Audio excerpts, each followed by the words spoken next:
Every promise has a price. Some pay it with money, some with time, and a rare few pay for it with their entire lives. This is the story of one such promise. A promise that was never written, never witnessed, never celebrated, yet it changed the destiny of an entire family. Today, I invite you to travel with me to Kolkata, a city where every old street has a story, where every tram carries memories, where a teacher's blessings are still treasured long after the classroom falls silent. This is not the story of a famous man. He never stood on a grand stage. He never received a national award. His photograph never appeared in newspapers. Yet, somewhere, even today, his goodness continues to live in the lives of others. It was a peaceful Sunday morning. The night's rain had washed every leaf until it sparkled in the soft sunlight. An old banyan tree stood quietly beside a century old house. Its walls had faded with time, but they still carried the warmth of countless memories. Inside that house lived Madhumita Chatterjee. She had returned to her childhood home after the passing of her father several years earlier. Every Sunday, she followed the same little ritual. She would dust his bookshelf, arrange his books, polish his old reading glasses, and gently wipe the wooden frame that held his smiling photograph. To the world, he had been Anirban Chatterjee. To thousands of students, he would always remain Mastermoshai. Beside his photograph rested three things: a worn fountain pen, a well read copy of Gitanjali, and an old brass school bell. None of them had much value, yet Madhumita had never moved them. Some memories are too sacred to rearrange. Just then, the silence was broken. The doorbell rang. She walked slowly towards the entrance. Standing outside was an elderly Bengali lady in a simple white cotton sari.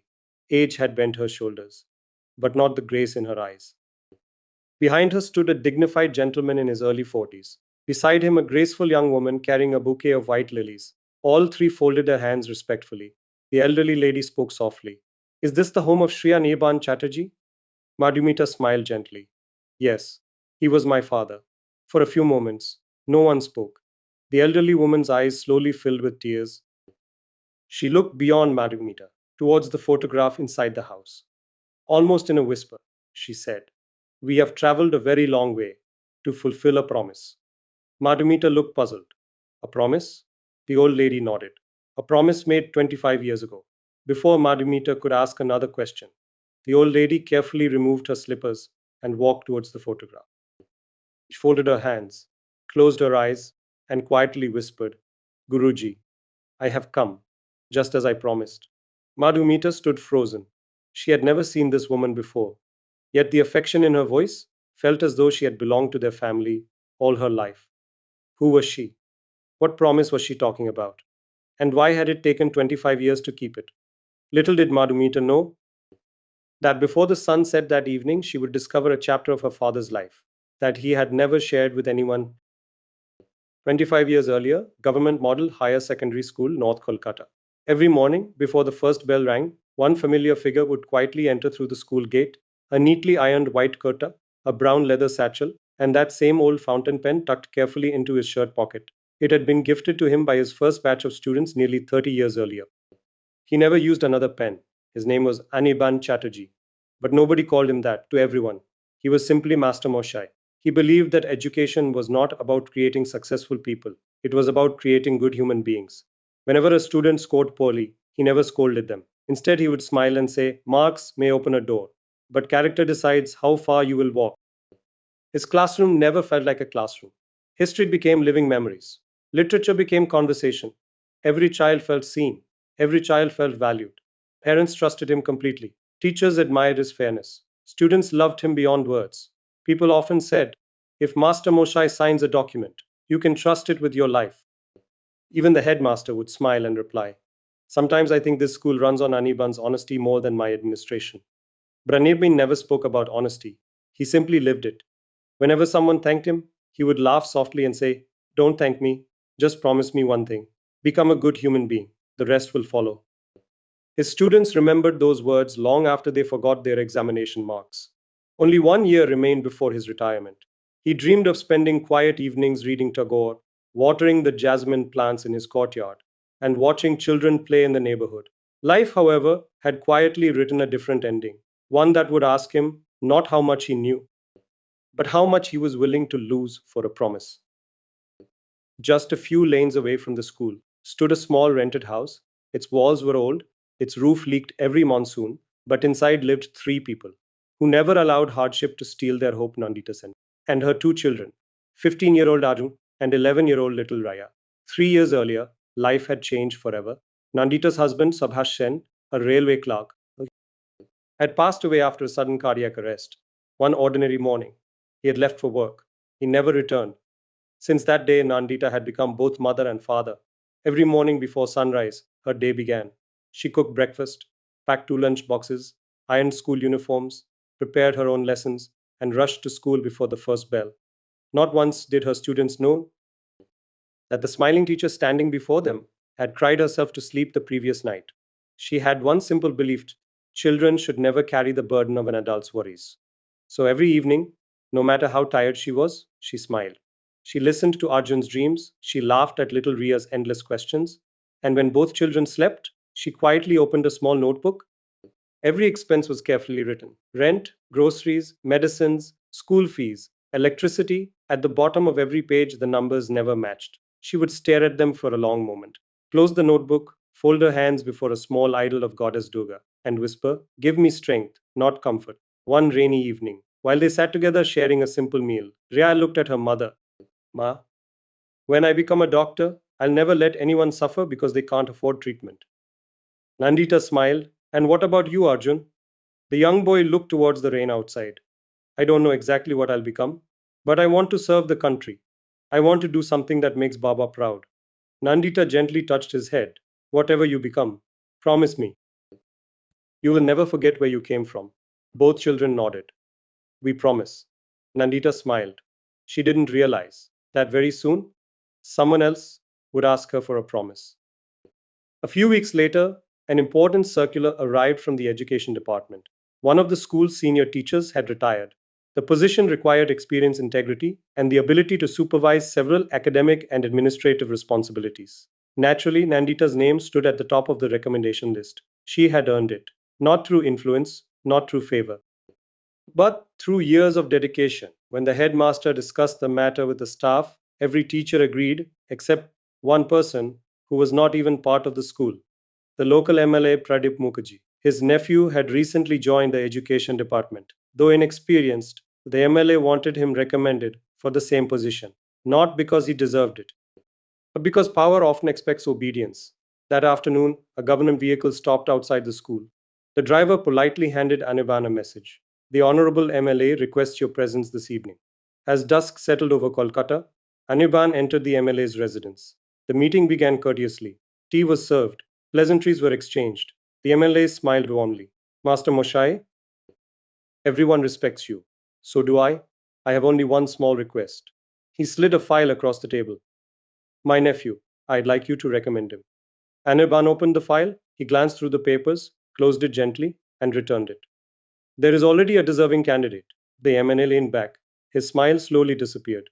Sometimes, deserving people have to wait, Anirban replied quietly. Justice should never have to. For a few moments, neither man spoke. The ticking clock filled the room.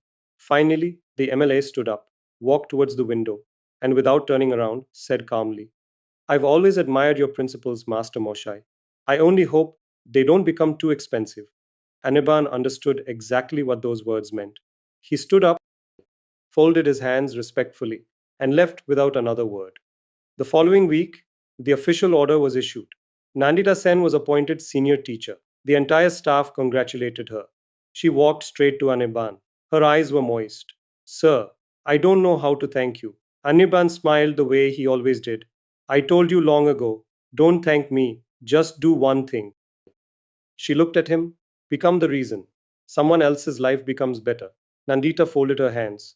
I'll try, sir. Number, Anirban smiled. Don't try. Promise me. Without hesitation. Nandita replied, I promise. Neither of them realized that promise would soon demand a price far greater than either of them could imagine. Months passed. Life slowly began to smile upon Nandita. The additional salary eased many of her worries. Arjun joined coaching classes with dreams of one day entering the civil services. Little Riya proudly carried her science books everywhere she went. For the first time in years, hope had found its way back into their small home. Every evening, before switching off the lights, Nandita would pause before the small photograph of her late husband. Softly, she would say, Things are getting better. Our children are beginning to dream again. She believed the storm had passed, but some storms arrive without thunder. One Monday morning, an official vehicle from the district education office entered the school premises. Three officers stepped out. Their expressions were serious. Within minutes, the headmaster received an order, a departmental inquiry. The school scholarship fund showed serious procedural irregularities. Several vouchers carried Nandita's signatures. Supporting documents appeared incomplete. Some entries seemed altered. No money was missing. No child had been denied a scholarship. Yet, the record suggested gross negligence. The atmosphere changed instantly. Teachers whispered in corridors. Parents began asking questions. Students sensed something was wrong. Nandita stared at the files in disbelief. I've never seen these documents before. There must be some mistake, the inquiry officer replied calmly. Mrs. Sen, these signatures are yours. She looked again. The signatures were indeed hers. But the attached documents had never been placed before her. Her hands began to tremble. That evening, she knocked softly on Anirban's office door. He was alone, correcting examination papers. The old fountain pen rested beside him, the same pen he had carried for 30 years. Nandita could barely speak. Sir, I don't understand. I signed routine scholarship papers. These documents. I've never seen them. They're saying I could lose my job, my children. What will happen to them? Tears rolled down her cheeks. For the first time, Master Moshai saw not a teacher standing before him, but a frightened mother. He closed the answer book, removed his spectacles, looked quietly towards the rain outside. After a long silence, he asked only one question. Nandita, do you still remember the promise you made to me? She looked at him through tear filled eyes. Every single day. He smiled gently. Good. Then tomorrow, I shall ask you to keep it. Virus and parents sink. The next morning, the inquiry committee assembled in the school library. Teachers sat silently. The atmosphere was heavy. One by one, statements were recorded. Finally, Nandita's name was called. She stood up slowly. Every step felt heavier than the last. The senior inquiry officer adjusted his spectacles. Mrs. Nandita Sen, did you authorize these documents? Before she could answer, another voice interrupted. I did. Every head turned. It was Anirban Chatterjee. He walked forward calmly, the same quiet expression on his face, the same fountain pen in his pocket. The officer looked surprised. You? Anirban nodded. As the senior teacher supervising administrative work, the responsibility is entirely mine. Nandita stared at him in disbelief. No, sir, that's not true. You told me only to. Anirban gently raised his hand. Not harshly, not angrily, simply, like a father asking his daughter to trust him one last time. Their eyes met. In that silent moment, Nandita understood. He had made his decision. The inquiry officer spoke again. Mr. Chatterjee, are you certain about this statement? Anirban answered, without hesitation. Yes. If negligence has occurred, it was under my supervision. I accept full responsibility. The room fell silent. Even the ceiling fan seemed louder. The officer continued. Do you realize the consequences of this admission? Anaban smiled faintly. I've been a teacher all my life. I've taught my students that every action carries a consequence. I cannot teach one thing and practice another. The proceedings ended. Outside, the rain had begun again, and Dieter rushed after him. Why? Why are you doing this? You've done nothing wrong. He stopped beneath the old banyan tree. For a long moment, he looked at the children playing in the school courtyard. Then he spoke softly. When your husband passed away, life asked you to become both mother and father. You accepted. Today, life is asking something of me. He turned towards her. Nandita, listen carefully. If you lose this job, Arjun loses his dream, Riya loses her future. But if I lose mine, I lose only comfort. She broke down completely. Number, I won't let this happen. Anirban gently smiled. You already made me a promise. She nodded helplessly. Through tears, I remember, he continued. Then keep it. Raise those two children to become such good human beings that one day no child will ever need someone else's sacrifice to protect their future. For several moments, Nandita could not speak. Finally, with folded hands, she whispered, I promise. Anirban looked at her, not with sadness, but with peace. The rain continued to fall. Neither of them realized that this would be the last conversation they would ever have inside the school they both loved. A few weeks later, the inquiry came to its conclusion. The district education office accepted Anirban Chatterjee's written statement. No criminal case was filed, but the department held him responsible for serious administrative negligence. The order was brief: compulsory retirement, forfeiture of a substantial part of his retirement benefits, his 40 years of impeccable service. Were overshadowed by a single page, the news spread quickly. Some shook their heads in disappointment, some refused to believe it, others simply accepted what they had heard. No one knew the truth, and the one man who could have spoken never did. On his last day at school, there was no grand farewell, no speeches, no applause, only a quiet office, an old wooden table, and a brown leather satchel. Anirban slowly placed inside it his reading glasses, his well worn copy of Gitanjali, and the old fountain pen that had accompanied him through an entire lifetime of teaching. Just then, the headmaster entered. His voice was heavy. Anirban, I know there is more to this. Tell me the truth. We can still appeal.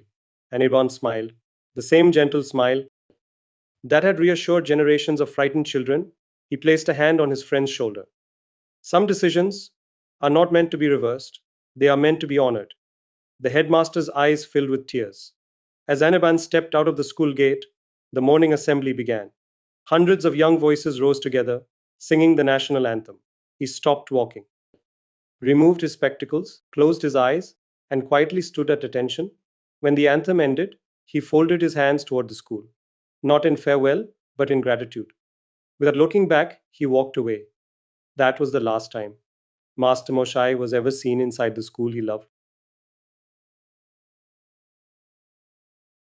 25 years later, Madhumita stood motionless. The elderly woman slowly approached her father's photograph. With trembling hands, she placed a garland around it. Then she bent down and gently touched the floor before the photograph with both hands. It was not merely respect, it was reverence. She remained there for several moments. Finally, she stood up, opened her old handbag, and carefully removed a small folded sheet of paper. The paper had turned pale with age. Its edges were worn. She placed it beside the old fountain pen. Madhumita looked at it curiously. What is this? Nandita's voice trembled. This is the most precious thing I own. It is the promise your father asked me to write on the day he gave away everything with great care. She unfolded the paper. The handwriting was neat, yet faded by time. She began to read aloud. I, Nandita Sen, promise that I shall raise my children to become honest, compassionate human beings who will serve society with integrity, and that this shall be my humble way of honoring the sacrifice made for us. At the bottom, there was no elaborate signature, only two simple words: Anirban Chatterjee, not as an author, not as an authority, only as a witness. Madhumita could no longer hold back her tears. For 25 years, she had wondered why her father had never defended himself. Today, she finally understood. He had not remained silent because he had accepted defeat. He had remained silent because another family's future was more precious to him than his own name. Nandita gently held Madhumita's hands. There wasn't a single festival, or birthday, or school function when my children didn't ask me about your father. I always gave them the same answer. If you wish to thank him, don't look for him. Become the people he believed you could become. She stepped aside. The gentleman stepped forward. For a few moments, he simply stood before Anirban Chatterjee's photograph. His eyes remained fixed on the gentle smile of the man he had known only as Master Moshai. He folded his hands, bent down respectfully, and touched the floor before the photograph. When he stood up again, his voice was calm, yet every word carried the weight of a lifetime. Sir, when my father passed away, I believed my future had ended. But you saw a future in me, long before I could see it myself. My mother often told us, whenever life gives you an opportunity to rise, never forget the hands that lifted you first. I stand before you today not to tell you that I became an IPS officer, but to tell you that I tried every single day to remain worthy of the faith you placed in our family. He paused. His eyes glistened. Then, with folded hands, he whispered, Sir, I kept my promise. Silence filled the room. Dr. Riaz slowly came forward. She removed the stethoscope from around her neck, placed it beside the IPS cap. She smiled through tears. Every patient who walks home smiling carries a part of your blessing. I only heal with my hands. You heal lives with your heart. She looked at Nandita, then towards the photograph. Answer. I kept my promise too. No one spoke. There was nothing more to say. Some emotions need no words. Madhumita slowly picked up the old fountain pen, the same pen with which her father had signed thousands of report cards, written countless words of encouragement, and finally signed away his own comfort, so that two children could continue dreaming. She placed it back beside Gitanjali, then she looked once more at her father's smiling photograph. For the first time in many years, she did not see a man who had been misunderstood. She saw a teacher whose final lesson had never been taught inside a classroom. It had been taught through a life outside. The rain gently washed the old streets of Kolkata. Inside, four generations stood connected by a promise. One man who made no demands, one mother who never forgot, two children who honored their word, and a daughter who had finally discovered the true measure of her father. Some inherit property, some inherit wealth, some inherit a family name. But a fortunate few inherit values, so deeply rooted that they continue to shape lives long after the hands that planted them are gone. Perhaps that is how truly great teachers live forever. Not in photographs, not in awards, not in history books, but in the quiet choices made by the people they leave behind. Promises are easy to make, difficult to keep, and sometimes their true worth is known only by the lives they quietly protect.